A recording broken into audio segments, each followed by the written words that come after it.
Hudkeshwar police ठाण्याच्या हद्दीत एका भाड्याच्या घरात एका व्यक्तीची निर्गुण हत्या झाल्याचं उघडकीस आलं आहे।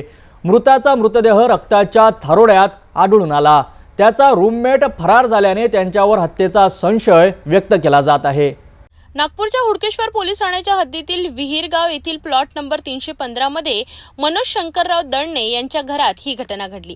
दळणे यांनी आपली एक खोली अनिल मधुकर पवार नावाच्या व्यक्तीला भाड्याने दिली होती। अनिल पवार त्रिमूर्ती बारमध्ये वेटर म्हणून काम करत होता। 4 ते 5 दिवसांनंतर अनिल सोबत त्याच्या गावकरी राजू पवार वय वर्ष 24 हा देखील त्या खोलीत राहण्यासाठी आला। राजू हा द शिप हॉटेलमध्ये वेटर म्हणून काम करीत होता। 6 जून रोजी रात्री 9 वाजताच्या सुमारास पोलीस पाटलांनी फिर्यादी मनोज दळणे यांना फोन करून त्यांच्या भाड्याच्या खोलीतून दुर्गंधी येत असल्याची माहिती दिली। दळणे यांनी घटनास्थळी जाऊन इतर लोकांच्या मदतीने खोलीचं कुलूप तोडलं असता अनिल पवार रक्ताच्या थारोळ्यात मृतावस्थेत पडलेला आढळून आला।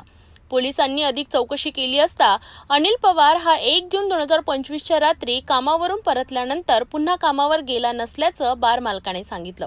तर राजू पवार देखील 3 जून 2025 पासून कामावर आला नव्हता।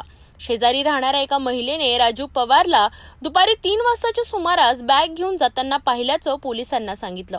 प्राथमिक तपासानुसार अनिल मधुकर पवार यांची हत्या त्याच्या रूममेट राजू महादेव पवार याने अज्ञात कारणावरून लहान गॅस सिलेंडरची शेगडी आणि काळ्या रंगाच्या हेल्मेटने मारून केली असल्याचा संशय आहे।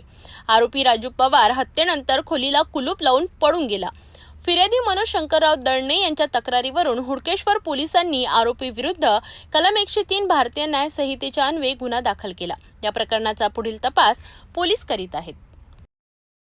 नागपूरमधील या घटनेमुळे परिसरात एकच खळबळ उडाली आहे। तर पोलीस फरार आरोपी राजू पवारचा शोध घेत आहेत। हत्येमागील नेमकं कारण काय होतं हे पोलीस तपासातूनच समोर येईल।